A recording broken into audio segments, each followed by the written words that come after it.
Hello दोस्तों, कैसे हो आप सारे। एक बार फिर से आप सभी का हार्दिक स्वागत है। Most welcome to the channel रोब्रूटेक। तो आज हम बात करेंगे एक एक्सेल के बारे में, एक्सेल टूल के बारे में, जो कि आपको पता ही है, काफ़ी लोगों को पता होगा कि एक्सेल कितना इम्पोर्टेंट है हमारी आज की दिनचर्या में।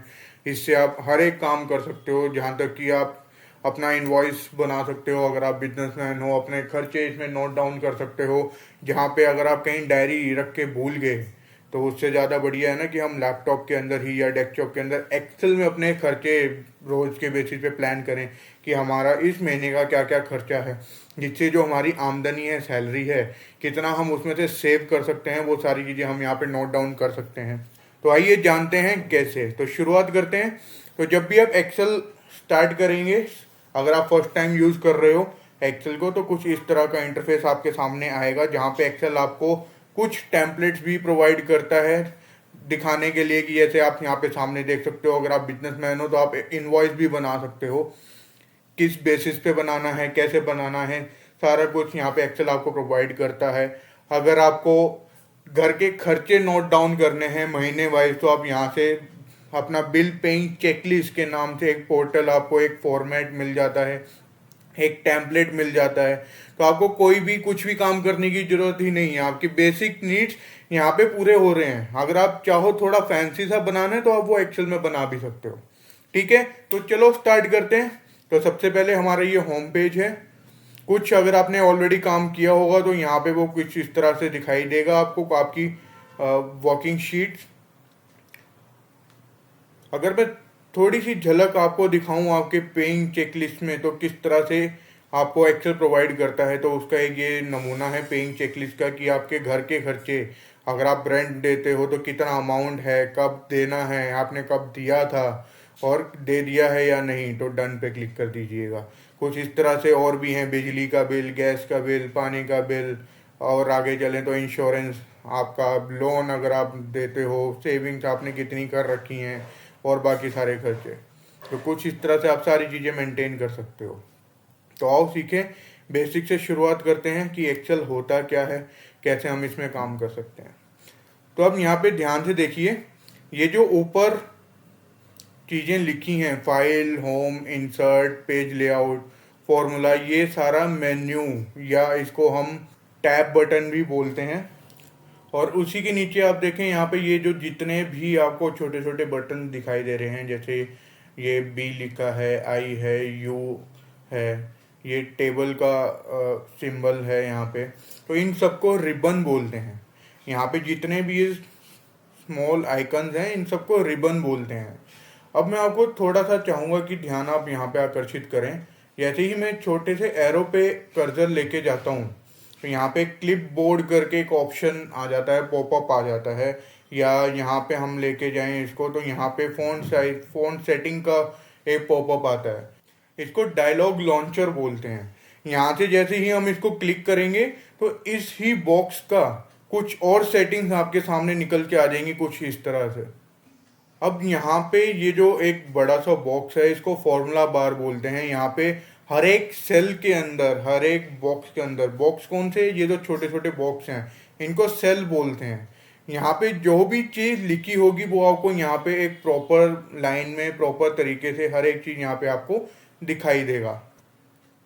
इसको रो बोलते हैं, और ये कॉलम है। कौन से कॉलम है, ए बी सी डी, जहाँ पे ये लिखे हैं ये हमारे कॉलम्स हैं। और 1 2 3 4 5, ये जो यहाँ पे सीरियल नंबर टाइप लिखा हुआ है, ये हमारे रोज हैं। रोज कॉलम हमारे पास एन नंबर ऑफ टाइम्स है, मतलब अनगिनत कह सकते हैं एक तरह से। अगर मैं इसको बिल्कुल लास्ट तक आपको लेके जाऊं, तो आप यहाँ पे देख सकते हैं ये कितने सारे हमारे पास रोज हैं, कितने सारे सेल्स हैं। ये कैसे काम करते हैं, पहले ए से लेके जेड तक आएगा, फिर उसके बाद ए, फिर उसके बाद ए बी, ए सी, इस तरह से ये आगे तक चलते रहते हैं। कुछ एग्जाम्पल के तौर पे अगर मैं आपको दिखाऊं, तो आप ध्यान से देखिएगा। यहाँ पे आप देख रहे हैं जैसे बी जे, बी के आ गया है यहाँ पे, इसी तरह से फिर एक अल्फ़ाबेटिकल सीरीज और चलेगी।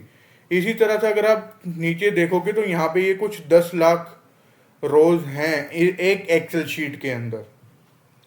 आप यहाँ से काउंट कर सकते हो। 10,48,576। अब बात करते हैं डेटा इसको इसमें मेंटेन कैसे करना है। एक छोटा सा एग्जांपल लेके चलते हैं, क्योंकि आज का ये जो वीडियो है ये ज़्यादा लंबा नहीं करेंगे, कोशिश करेंगे कि पूरा एक्सेल आपको सीरीज वाइज समझाया जाए, छोटे छोटे टॉपिक्स समझाए जाएं कि किस तरह से एक्सेल को आप यूटिलाइज कर सकते हो। तो एक डेटा के बेसिस पे आपको समझाते हैं कि किस तरीके से हम काम करते हैं एक्सेल के अंदर। तो हमारे पास कुछ इस तरह का डेटा है।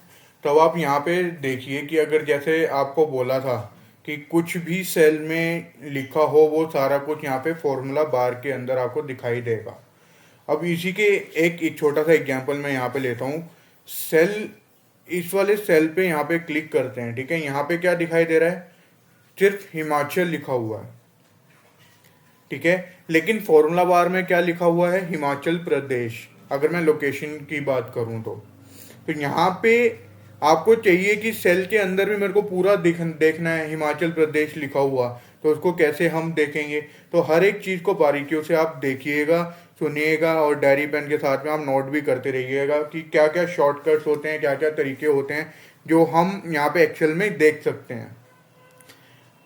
तो आपको सेल के अंदर पूरा हिमाचल प्रदेश देखना है तो इसके दो तीन तरीके हैं। पहला, ये जो आप डी और ई के बीच में लाइन देख रहे हैं, जैसे ही हम कर्सर यहाँ पे लेके आते हैं तो ये कुछ इस तरह का सिंबल हमें दे देता है, कर्सर ऑटोमेटिकली इस तरह से चेंज हो जाता है।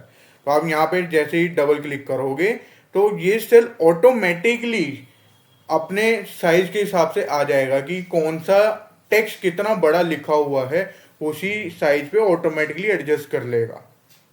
तो जैसा आप देख रहे हो, पहले हिमाचल छोटा सा था, अब हिमाचल बड़ा हो गया। थोड़ा सा मैं आपको एग्जाम्पल फिर से दिखाता हूँ।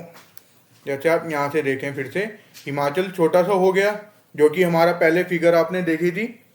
और जैसे ही मैं इस पर डबल क्लिक करता हूँ यहाँ पे लाइन पे, तो आप देखें ऑटोमेटिकली इस पूरे कॉलम में एडजस्ट कर लिया साइज, ठीक है। इसी तरह से आप यहाँ पे दूसरा तरीका, यहाँ पे आप देखें सेल में क्या लिखा है, बुकिंग ए, लेकिन फॉर्मूला बार में क्या लिखा है, बुकिंग अमाउंट। अब ये आपको एक एक करके करना पड़ेगा, लेकिन आपको इकट्ठा करना है। कैसे कर सकते हो आप, सिंगल क्लिक के साथ। तो आपने ज़्यादा कुछ नहीं करना, 2 सेकंड का काम है। ये जो 1 और ए के बीच में ये जो एरो आपको दिख रहा है ना, यहाँ पे आपने कर्सर लेके सिलेक्ट करना है और ए और बी के बीच में जो लाइन थी, जो यहाँ पे पहले सिंबल बन गया था ना कुछ इस तरह सा, कर्सर ऑटोमेटिकली चेंज हो गया था, तो यहीं पे कर्सर फिर से वैसे आ जाएगा और इसको डबल क्लिक कर देना। ऑटोमेटिकली जो भी आपका डेटा था यहाँ पे, ये ऑटोमेटिकली अपने साइज को एडजस्ट करके सेल एडजस्ट कर लेंगे। तो अब आप यहाँ पे देखिए, बुकिंग अमाउंट आपको सेल में भी दिखाई दे रहा है और फॉर्मूला बार में भी सेम दिखाई देगा। जो यहाँ पे लिखा है वही चीज यहाँ पे है, ठीक है। अब बात करते हैं, बाय चांस अगर आपने कुछ गलत लिख दिया हो सेल के अंदर तो उसको ठीक कैसे करें। जैसे आप यहाँ पे देखिए, यहाँ पे रेफरेंस की स्पेलिंग गलत है।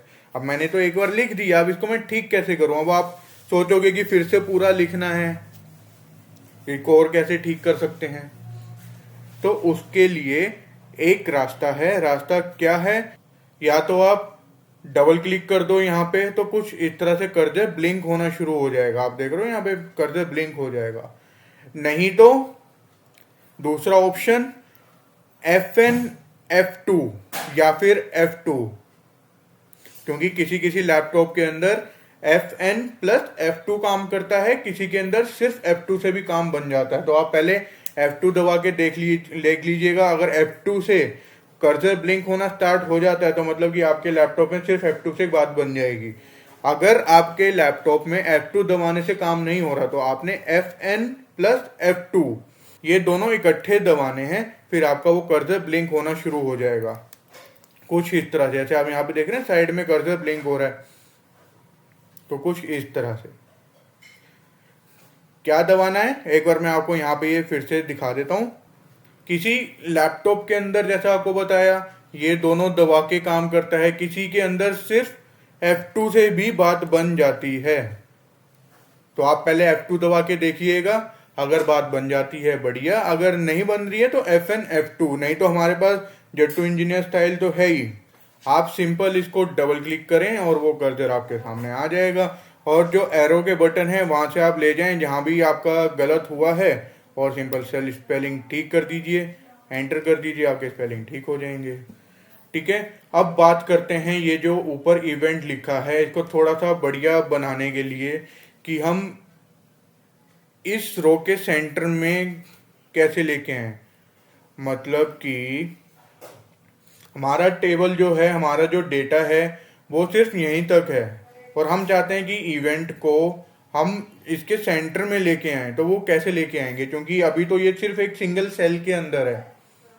अगर आप में से काफ़ी लोग सोच रहे हो कि हम इसमें अलाइनमेंट का यूज़ करें, ये एक अलाइनमेंट है, यहाँ से आप इसको चेंज कर सकते हो। जैसे आप देखिएगा ये कुछ इधर शिफ्ट हो गया राइट साइड में, अगर मैं इसको बोलूँ लेफ्ट में तो यहाँ से वो लेफ्ट में शिफ्ट हो जाएगा। ये हमारा अलाइनमेंट रिबन है। अगर आप इसको चाहो बीच में तो ये बीच में भी शिफ्ट हो जाएगा। तो ये हमारा अलाइनमेंट है। अब इसको आप चाहते हो कि इस पांचों रो के बीच में सेंटर में शिफ्ट करवाना है, तो उसके लिए आपको कौन सा रिबन लेना पड़ेगा। आपको उसके लिए रिबन लेना है मर्ज एंड सेंटर। कौन सा मर्ज एंड सेंटर, ये वाला जो आप देख रहे हैं ये मर्ज एंड सेंटर का रिबन है। जैसे आप देख रहे हैं यहाँ पे लिखा आ गया मर्ज एंड सेंटर, तो जैसे ही मैं इस पर क्लिक करूंगा ये ऑटोमेटिकली सेंटर में आ गया। तो अब हमारा जो डेटा है वो देखने में थोड़ा और बढ़िया लग रहा है। ठीक है, अब मैं चाहता हूं कि इस टेबल को मैं एक टेबल का रूप दूं, क्योंकि अभी तो हमने नॉर्मली डेटा लिखा हुआ है, इसके सामने एक बॉर्डर लाइन भी आ जाए, तो वो बॉर्डर लाइन कैसे बनेगी। तो सबसे पहले हमको ये सारा टेबल सिलेक्ट करना पड़ेगा। ये हमने सारे रोज को सिलेक्ट कर लिया। अब रोज को सिलेक्ट करने के बाद हमको फॉन्ट रिबन में जाना है। फॉन्ट देखिए ये यहाँ पे छोटा सा फॉन्ट लिखा हुआ है, यहाँ पे फॉन्ट लिखा है, ये हमारे फॉन्ट रिबन है जहाँ पे आपको टेक्स्ट जो आपने लिखा है यहाँ पे, जैसे विवेक, दिल्ली, सो, आशु, ये जितनी भी चीज़ें आपने लिखी हैं किस हिसाब से आप देखना चाहते हो वो सारी चीज़ें आप यहाँ से एडजस्ट कर सकते हो। इसको आप मोटा देखना चाहते हो, इसको किसी एक टेबल के अंदर देखना चाहते हो, इसका कलर आप चेंज करना चाहते हो, बैकग्राउंड कलर चेंज करना चाहते हो, वो सारी चीज़ें यहाँ से चेंज होती हैं। और हमको टेबल बनाना है तो टेबल भी यहाँ से ही बनेगा। तो उसके लिए आपने क्या करना है, फॉन्ट में गए, ये सारे फॉन्ट रिबन है, यहाँ से आपने ये रिबन को सिलेक्ट करना है। जहाँ पे बॉटम बॉर्डर लिखा रहा है ये हमारा बॉटम बॉर्डर रिबन है। यहाँ पे आपने साइड में देखो एरो है, एरो पे जैसे ही आप क्लिक करोगे और भी बहुत सारे तरीकों के आपके पास ऑप्शन आ जाएंगे कि आपको कौन सा बॉर्डर लगाना है, नीचे वाला लगाना है, ऊपर लगाना है, दाएं बाएं, जो भी आपको यहाँ पे लगाना है या सारे जगह लगाना है तो आप यहाँ से सिलेक्ट कर सकते हो। मोटा लगाना है, मोटा आप सिलेक्ट कर सकते हो। अगर आपको अपनी पसंद का लगाना है जिसमें जो आपको ऑप्शन नहीं मिल रहे कि डॉटेड मतलब बिंदुओं वाला या कैसा, वो आप यहाँ से नीचे स्क्रॉल करोगे तो आप अपने हिसाब से मोर बॉर्डर्स में जाके कस्टमाइज भी कर सकते हो। ठीक है, लाइन की स्टाइल भी आप यहाँ से कस्टमाइज कर सकते हो जिस भी आपको तरीके से बनानी है। जैसे आप यहाँ पे देख रहे हैं बहुत सारे ऑप्शन आपके सामने आगे, कौन से कलर का बॉर्डर बनाना है वो भी आप यहाँ पे देख सकते हैं कि अलग अलग तरीके के यहाँ पे कलर आ गए, आप कलर भी चूज कर सकते हो। बॉर्डर आपको कोई मिटाना है तो आप यहाँ से इरेज बॉर्डर भी कर सकते हो। अगर आपको खुद से बनाना है बॉर्डर तो आप यहाँ से खुद से बना भी सकते हो। तो अभी मेरे को टेबल मैंने सेलेक्ट कर रखी है, मेरे को हर जगह बॉर्डर लाइन चाहिए तो मैं यहाँ पे ऑल बॉर्डर पे क्लिक करूंगा। हमने ऑल बॉर्डर पे क्लिक किया तो आपके सामने आप ये देखिए कुछ इस तरह से हमारी टेबल यहाँ पे आ गई। ठीक है, अब आज की वीडियो में एक लास्ट ऑप्शन, एक लास्ट चीज, बाकी की नेक्स्ट वीडियो में हम कवर करेंगे। अगर हम चाहते हैं कि ये जितनी भी चीजें हमने यहाँ पे लिखी हैं ये सेंटर में आ जाएं, तो उसके लिए क्या करना है, हमको जाना है अलाइनमेंट रिबन के अंदर। अलाइनमेंट कहाँ है, ये अलाइनमेंट है, ये सारे हमारे अलाइनमेंट रिबन है। यहाँ से आप सिलेक्ट कर सकते हो कि आपको आपका डेटा बीच में चाहिए, दाएं चाहिए, बाएं चाहिए, जहाँ भी आपको चाहिए, जिस भी साइड चाहिए आप यहाँ से सिलेक्ट कर सकते हो। तो जैसे ही हम इसको जैसे लेफ्ट साइड अलाइन करते हैं तो सारा लेफ्ट साइड हो जाएगा। अगर हमको सेंटर में अलाइन करना है तो सेंटर वाले पे क्लिक कर दो, सारा डेटा सेंटर में आ गया। तो ये था हमारा आज का वीडियो, और एक छोटी सी ट्रिक मैं आपको दिखाना चाहता हूँ। ये हमारे पास कुछ डेटा है जो कि मैंने यहाँ से कॉपी करके इधर लेके आया हूँ। अब मैं चाहता हूँ बिना माउस पैड को यूज़ करे, कीपैड की हेल्प से इन सबके इस टेबल के आगे बॉर्डर लाइन बन जाए, एक टेबल बन जाए जैसा कि यहाँ पे बनी हुई है। शॉर्टकट के लिए एक बार मैं आपको करके दिखाता हूँ। पहले हमने सारी रो, सारा डेटा यहाँ पे सिलेक्ट किया और यहाँ पे आप देखिए मैजिक, ऑटोमेटिकली यहाँ पे टेबल डिज़ाइन बन गया, टेबल बॉर्डर बन गया। अगर आप ये चीज़ सीखना चाहते हो कि किस तरीके से हमने ये किया है, तो अगले वीडियो का इंतज़ार जरूर कीजिएगा और उसमें ये ट्रिक हम आपको रिवील करेंगे। इस एक्सेल की क्लास के साथ साथ आपको ये भी जरूर सिखाया जाएगा कि हम किस तरीके से कम माउस पैड का यूज़ करें जिससे हमारा काम और ज़्यादा इजी हो जाए। तो मिलते हैं अगली वीडियो में। तब तक के लिए आप वीडियो को पूरा देखिएगा, सुनिएगा। कुछ अगर आपको प्रॉब्लम है, कुछ एक्सेल के बारे में आप पूछना चाहते हो तो कमेंट बॉक्स में कमेंट जरूर कीजिएगा। और ज़रूरी बात, लाइक जरूर करके जाइएगा, चैनल को सब्सक्राइब जरूर करिएगा और शेयर जरूर करना अपने दोस्तों के साथ। मिलते हैं अगली वीडियो में।